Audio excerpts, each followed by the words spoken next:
दोस्तों सब्सक्राइब करें और इस बेल आइकन को दबाएं और पाएं वीडियो सबसे पहले। मैं भारत को भारतीयता की मान्यता के आधार पर फिर से खड़ा करना चाहता हूं, उस काम में लगा। आगे का एक वो वेग को रोकने के लिए वो कहते हैं बहुत ही खतरनाक वेग है, जिसको आपने रोका तो बहुत तकलीफ आएगी। अब उसमें आप बहुत सारे तर्क और सवाल कर सकते हैं। भूख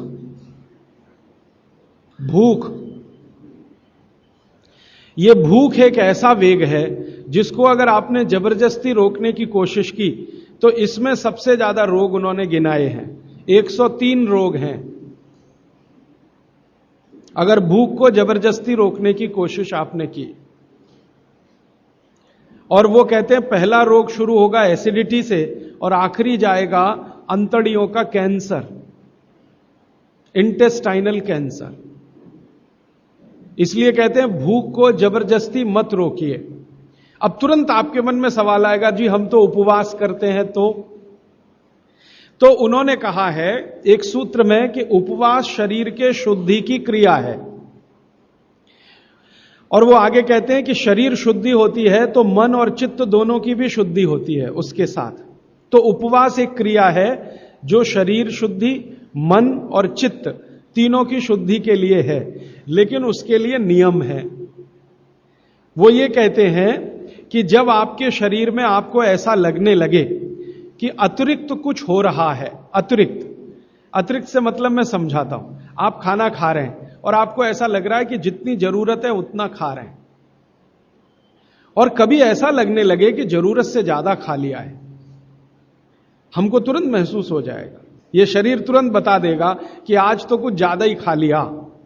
तो कहते हैं कि जब स्थिति ऐसी हो, वो किसी भी कारण से हो, आपको किसी चीज का स्वाद बहुत पसंद आ गया, या किसी ने बहुत आग्रहपूर्वक आपको खिला दिया, या आप कुछ इस स्थिति में थे, मूड आपका ऐसा था, ध्यान ही नहीं रहा, बातें करते करते या खाना खा रहे हैं ज्यादा चला गया, ऐसी किसी भी स्थिति में जब अतिरिक्त है तब आप उपवास के बारे में जरूर तय करिए, माने आप उपवास करिए।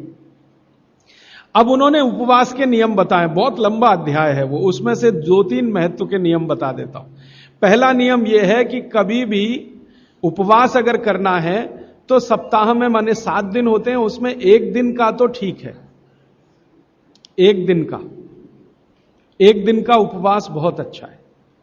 7 दिन अगर आपने लगातार सुबह दोपहर शाम 3 बार भोजन किया है तो कहते हैं एक दिन का उपवास बहुत अच्छा है, जरूर कर सकते हैं।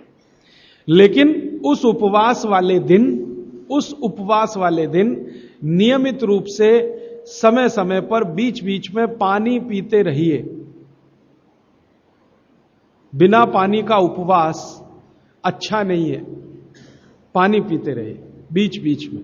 क्यों पीते रहे? वो कहते हैं कि आप भले उपवास करो, लेकिन शरीर के पेट में जो अम्ल बनने की क्रिया है वो तो रुकने वाली नहीं है, वो तो तभी रुकती है जब आप मर जाते हैं। ये तो सतत अम्ल को रिलीज करता ही रहता है, और पेट में जो अम्ल है वो ना हाइड्रोक्लोरिक एसिड है, खराब अम्लों में उसकी गिनती मानी जाती है। हाइड्रोक्लोरिक एसिड ही पेट में ज्यादा है, तो ये तो रिलीज होता ही रहेगा। अब ये रिलीज होता है खाने को पचाने में मदद करने के लिए। खाना आप खाएंगे नहीं, लेकिन इसका रिलीज होना रुकेगा नहीं, क्योंकि शरीर आपके कंट्रोल में नहीं है, वो प्रकृति और भगवान के कंट्रोल में है।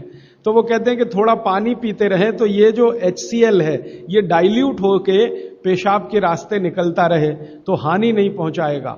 और अगर आपने पानी नहीं पिया उपवास में तो ये हाइड्रोक्लोरिक एसिड आपकी अंतड़ियों को जला डालेगा, आंतों को जला डालेगा।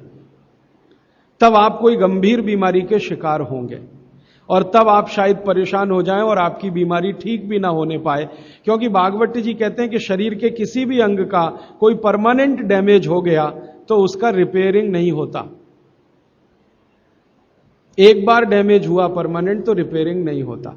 तो फिर आपको क्या होगा? अल्सर होगा, पेप्टिक अल्सर होगा, घाव बन जाएगा आंतों में, और फिर वो इतनी खराब स्थिति में लेके जाएगा कि डॉक्टर कहेगा आंतें काट के निकालो। तो ये मत करिए। वो ये कहते हैं उपवास करना हो तो 7 दिन 3 समय का भोजन किया है, 7 दिन माने 6 दिन, तो 7वें दिन आप एक दिन उपवास करिए, लेकिन थोड़ा थोड़ा पानी पी पी के उपवास करिए। मतलब ये है, दूसरे शब्दों में मैं कहूं निर्जला उपवास मत करिए। अब हमारे यहां कई जगह मैंने देखा, दुर्गा माता का समय आएगा तो हम सब बहुत बार 7 दिन निर्जला उपवास करते हैं, 7 दिन लगातार। वो तकलीफ देगा आपको। आप करते हैं भक्ति भाव से, बहुत अच्छा है, लेकिन वो तकलीफ दे दे आपको शारीरिक रूप से, वो ठीक नहीं है।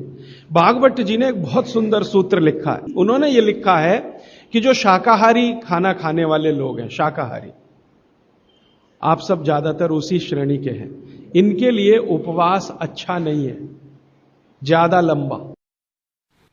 दोस्तों, सबसे पहले तो चैनल सब्सक्राइब करें, फिर लाइक, कमेंट और शेयर करें।